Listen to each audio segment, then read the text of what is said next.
ground.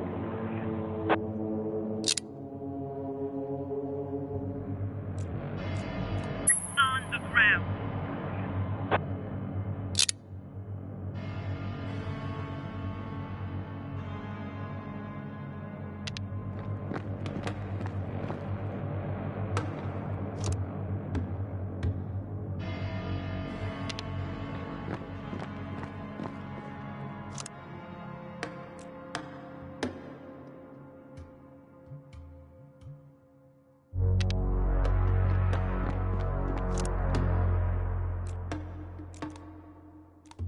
Roger.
Tell me, Victor, tell me honestly, are you a human being or a robot?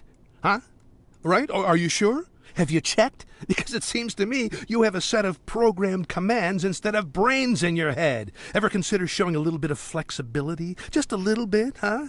Ever consider that selling butter and selling gasoline isn't the same thing? Well, listen.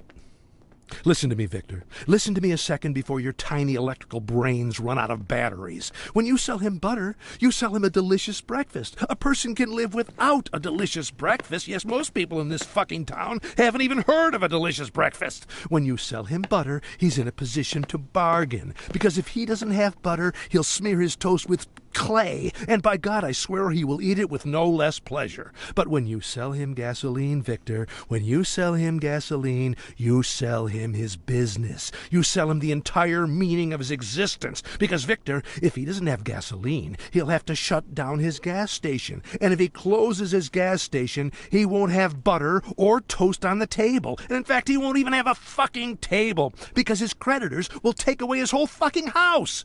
And a man needs a fucking house so that he can have a place to put his fucking table. You got the logic, right? Now see if you can digest it with your fucking electrodes or whatever you usually think with, and call me back when you come to an agreement on the price. Ah, you're already here. I'm sorry, Jack. It's a busy time of year. I gotta sit by the phone all day. I can call you Jack, right? Why am I asking? I'm already calling you Jack. Let's sit down.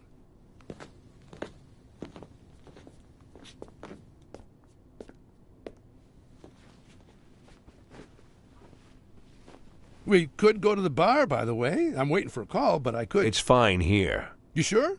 Well, as you like.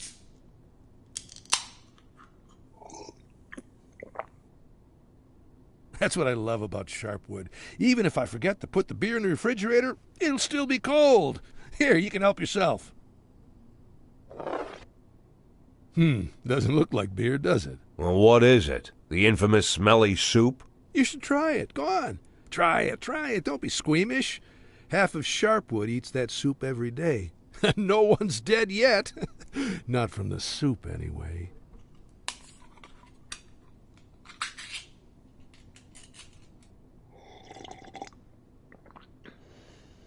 Now I see.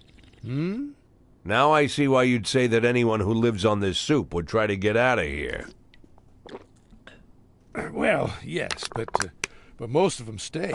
What do you think keeps them here? Family? Friends? Friends? But there's nothing easier than making friends.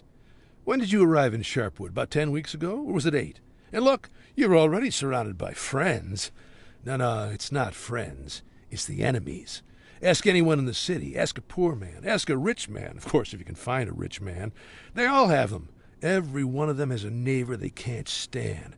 Well, how can you leave Sharpwood and allow your enemy to go on without you? So he could plant a cherry tree in your backyard? So he, not you, could buy drugs on discount? So he could grab a nice plot of land in the cemetery? No one can allow this.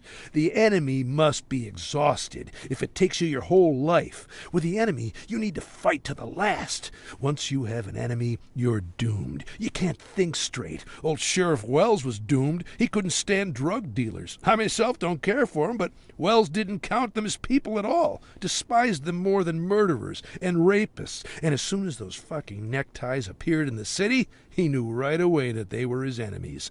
Enemies which he must overcome, you see?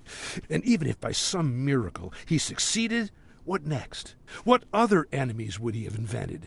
And the performance we arranged for him that night? He had no reason to believe that there were ties hiding in that house.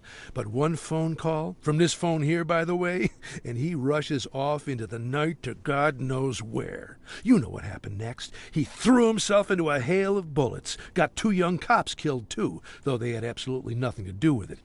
Sheriff Wells invented his enemies, and he paid for them dearly. So the policeman had to pay for doing police work. What? Jack, come on. I know we need the police. Of course we need them. There was a case here recently, a month before you got here, maybe less. A fellow named Rocco, he was a butcher here. His old mother Bertha went missing. And Bertha had either Alzheimer's or old age dementia, or is it the same thing? Anyway, poor Bertha always forgot everything. Couldn't even recognize Rocco half the time. And then suddenly she disappeared somewhere. So, what did our Rocco decide? Our Rocco decided that his mother was kidnapped by Eves Menke, another local butcher, his competitor, so to speak. No, just think, a man finds his mother missing, his old sick mother who can't remember her way to the toilet, and the first idea that comes into his head, his competitor kidnapped her. He watched too many movies, I guess. So what did Rocco do? Rocco picked up the hammer, went to Eves Menke's house, cracked open his skull, then broke his brother's skull, then broke his father's skull, then went down to their basement shouting, "Mom, I've come to save you!" And the basement was empty. Of course it's fucking empty. And there he is, standing there. Goes back home, covered in blood, hammer in hand, and his mother is there, sitting in her armchair, quietly knitting. walked around in the woods all day, then came back home. Doesn't even remember a thing about it. Now Rocco will be in prison for the rest of his life. But if he just called the police, if the cops had combed the forest looking for poor Bertha, nothing would have happened. So of course we need the police. Never imagine, Jack, that I think the police is my enemy. I don't invent enemies for myself. I won't repeat the old sheriff's mistakes, unlike the new sheriff. What, you arranging a special performance for her too? I could, of course, but what happens after that? Marino says that after Gail Greenberg's death, there's no first deputy in the department. So if the sheriff suddenly dies, anyone might take her place. And I do not need anyone. I need you. I'm sorry? You're working in the sheriff's department, unofficially, right? I think it's time to formalize your status. First deputy sheriff. It's a good start, huh? Why would Lily formally appoint me as first deputy? You're not listening to me at all, Jack. Lily invented an enemy for herself and will do anything if it means she can get even with her enemy. Believe me, run the ties out of Sharpwood and you'll get your post. She wouldn't think for a second. I'm not sure she... Just think, Jack, just think. The ties didn't just flood the city with drugs. Oh, no, that would not be enough. The ties killed her precious Sheriff Wells. Well, that's what she believes anyway. But would they stop at that? Oh, no. The ties killed Gail Greenberg. And was that enough? Not at all. Now the ties had also killed her champion, Captain Carter. As far as I know, Jack, you made sure poor Lily thought as much. You can be sure, Jack. Hatred for her enemy has all but blinded our sheriff. Like her predecessor, like her predecessor's predecessor. Consider this a Sharpwood tradition. Suppose she agrees. Although I do not really believe she will, then I'll still need to deliver and take out these ties. Is that a problem? I thought you were an experienced cop. I don't even know where their headquarters are. But I do. I learned a lot from our distinguished young student, Arthur Sherman. The scholar couldn't be held in isolation without books. He traded all the valuable secrets of the insidious neckties for the Viscount de Bragelonne. Can you imagine? Even if I can. Oh, that must be Victor. Don't worry, Jack. She'll agree. You'll see. She'll agree without hesitation. Call me when you made the deal. Just don't leave it too long. Here, little souvenir from Freeburg. Hello. What? Why does he need so much? It doesn't matter how much he's willing to pay. It's physically impossible at that time. Look, last time we checked, 4 was more than 2. I don't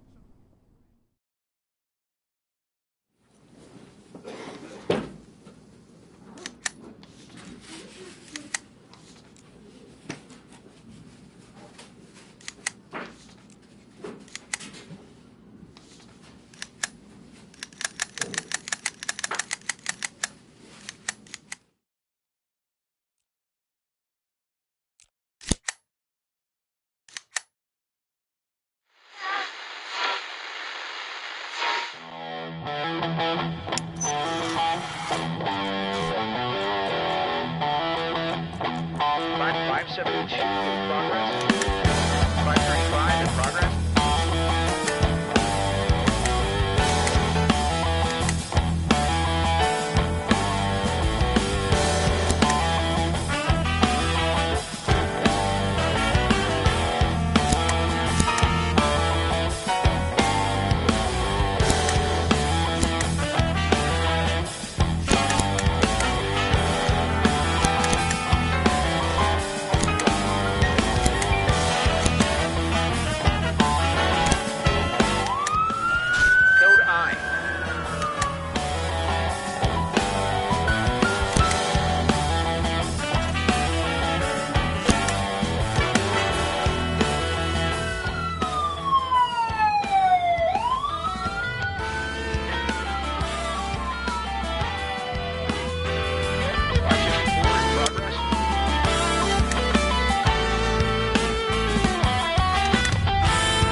Roger.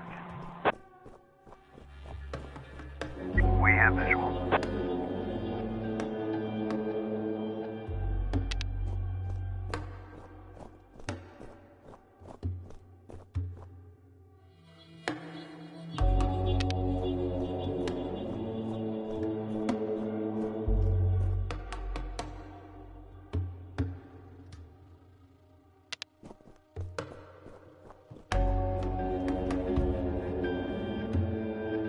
Roger.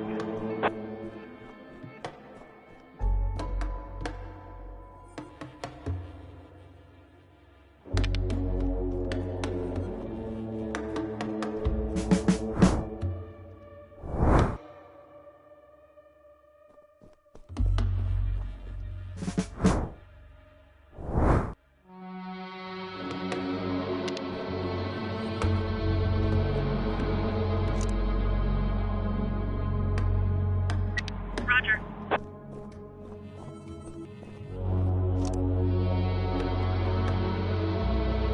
580.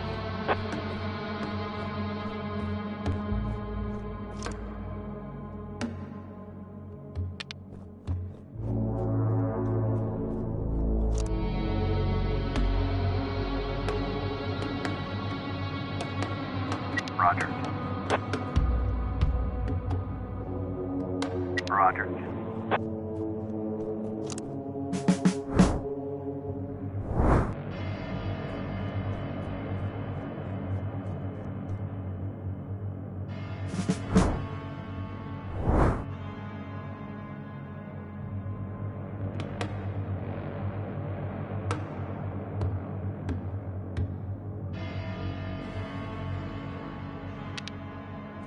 We have visual.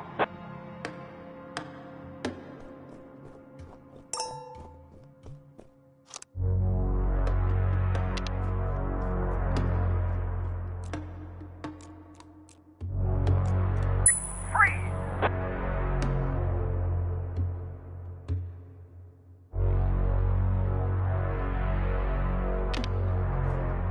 We have a visual.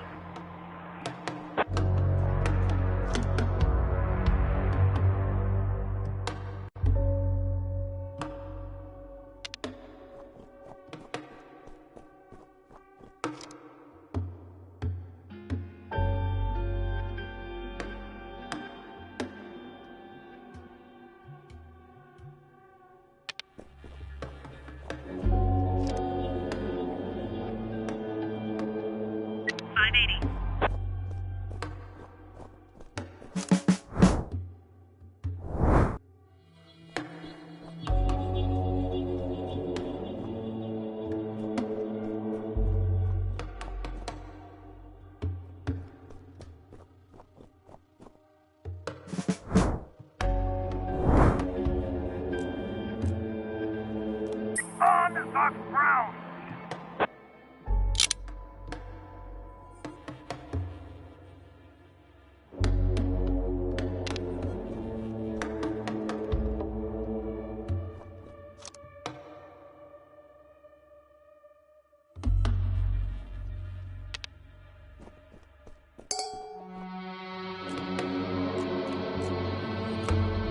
Freeze!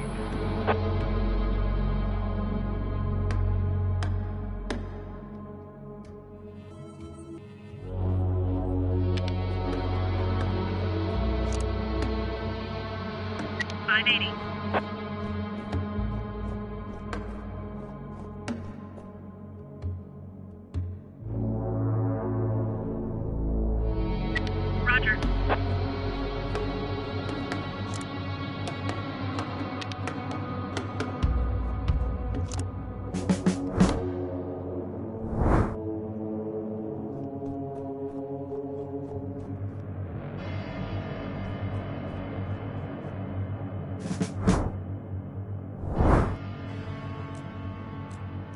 On the ground!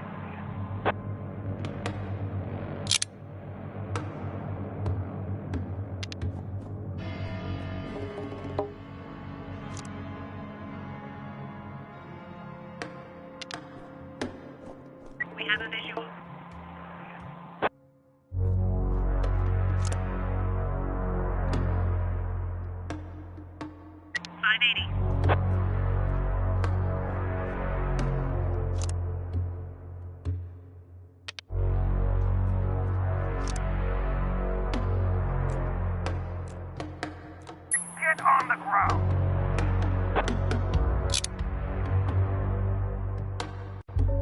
Roger.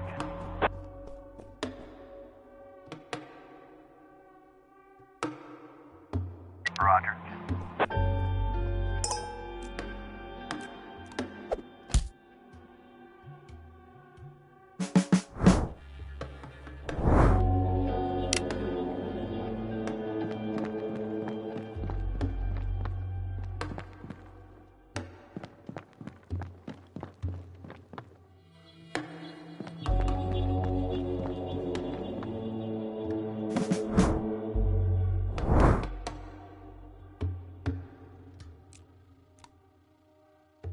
Roger.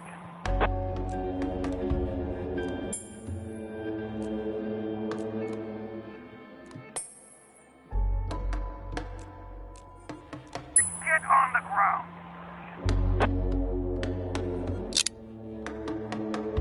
Roger.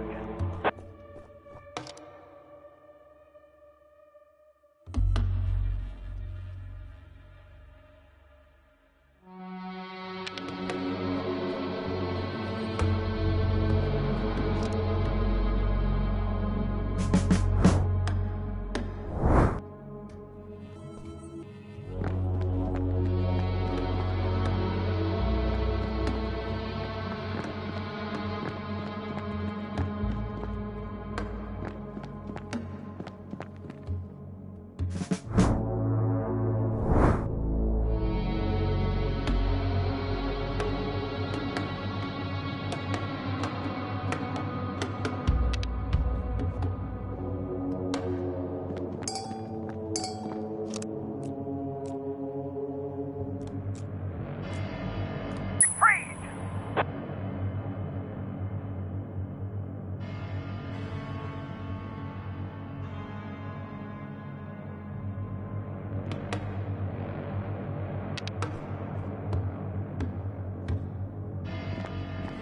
We have a visual. 580. On the ground.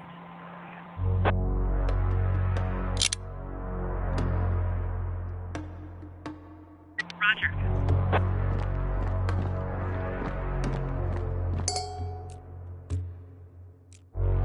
$580.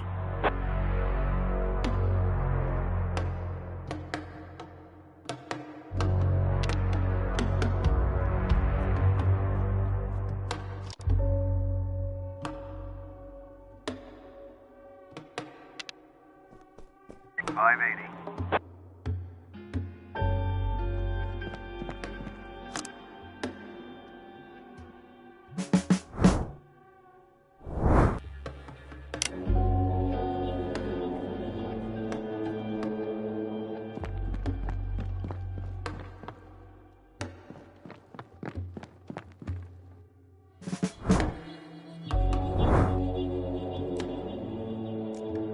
Get on the ground.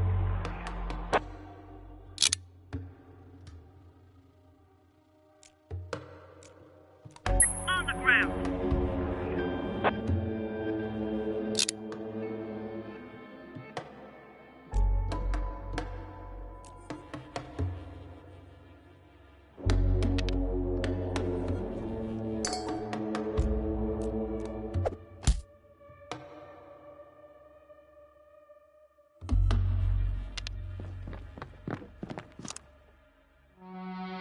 $580.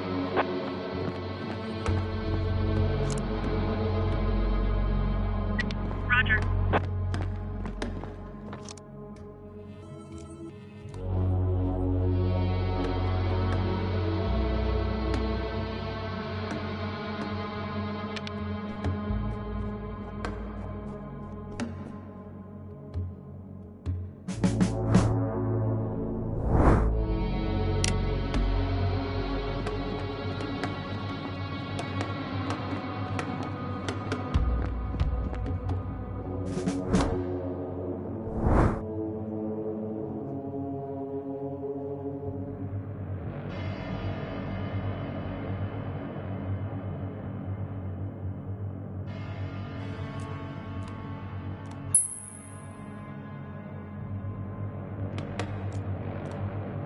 Roger.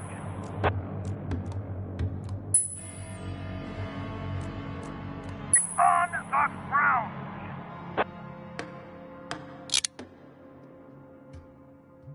Roger.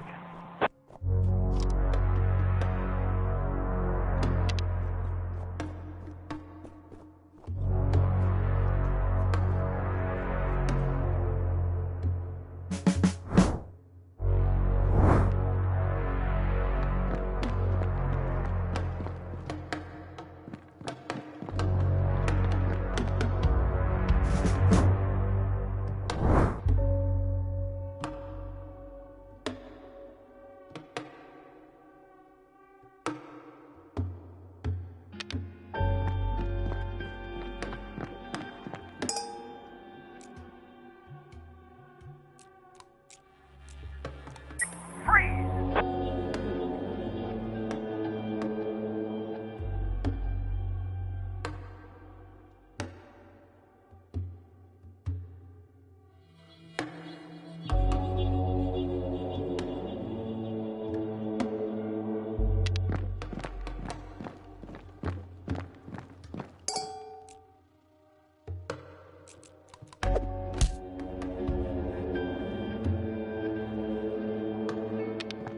$580.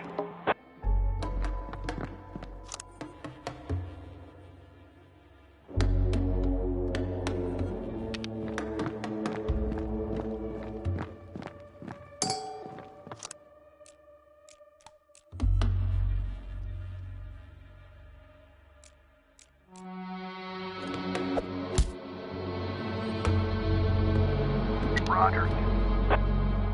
580.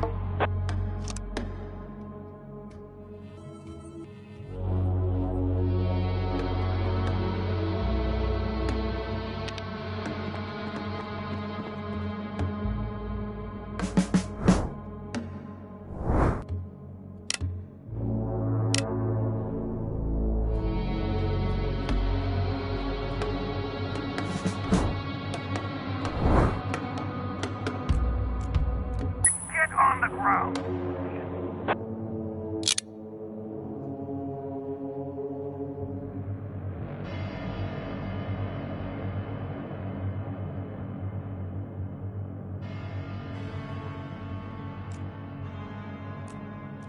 On the ground.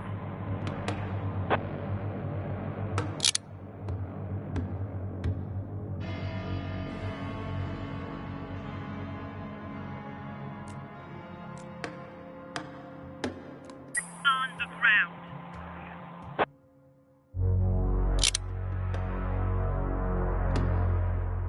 Roger.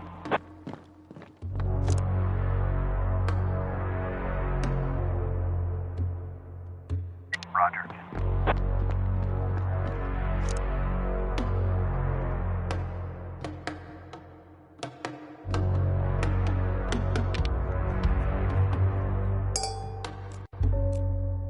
Roger.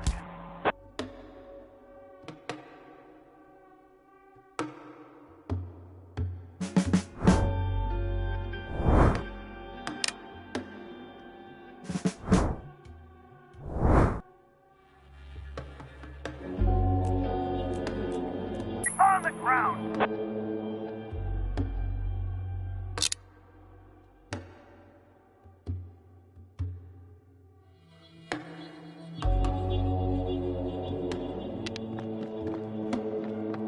$580.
519 in progress.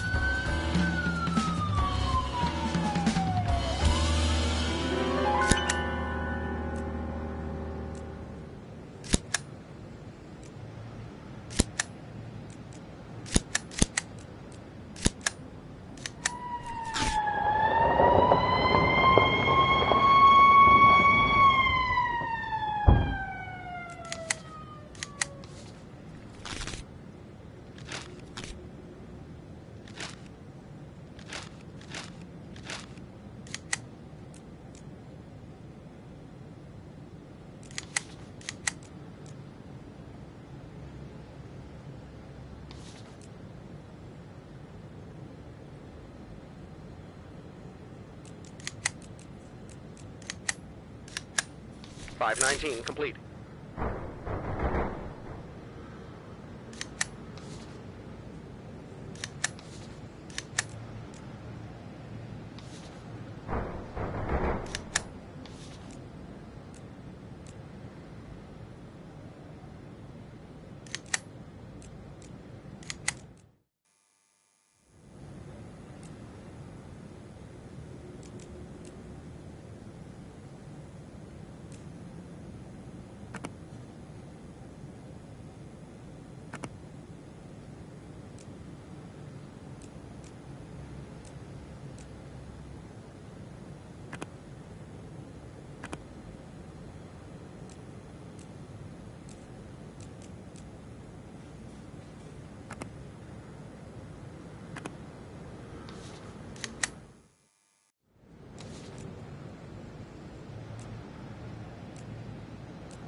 Jamie, Corey, great.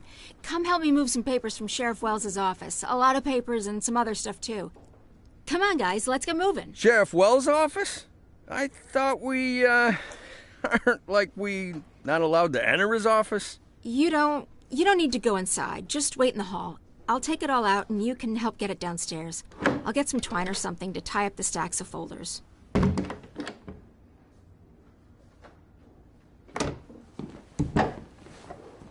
Sheriff Reed here? Yeah, we're waiting for her. She asked me and Jamie to come help with.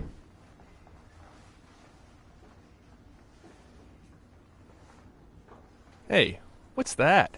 Mold? That? Oh yeah, that's black mold. Yeah, I can see it's black. Has it been there for long? You just noticing that? Then you better not look at the ceiling in the dining hall. Well, it's all rotten, from one end to the other. I always think the thing is gonna...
553 in progress.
In progress.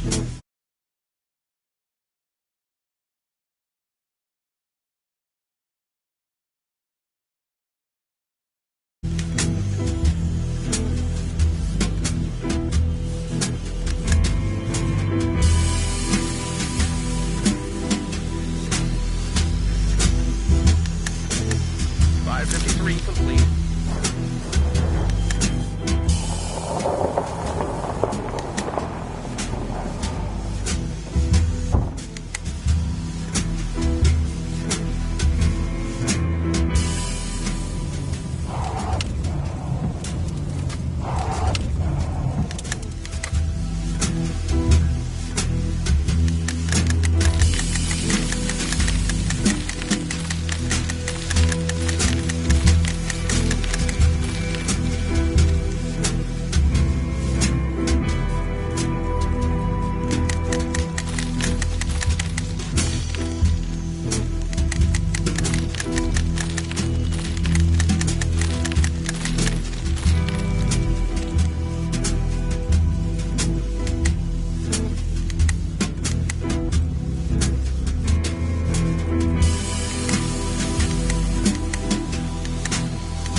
526 in progress.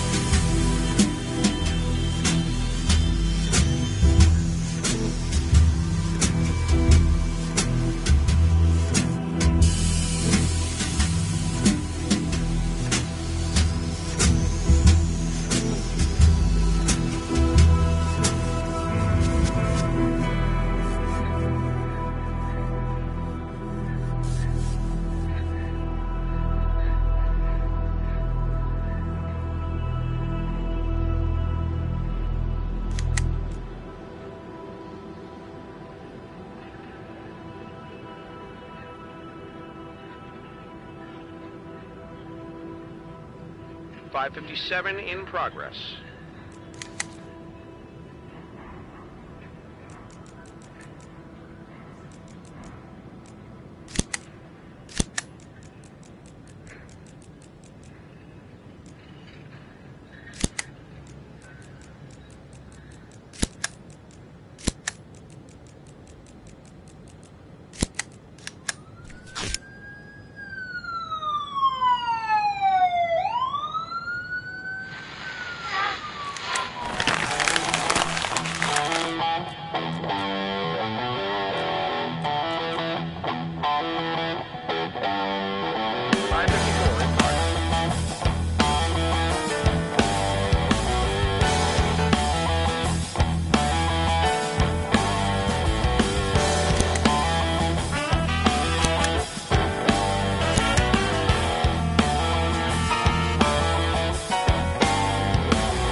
.542 in progress.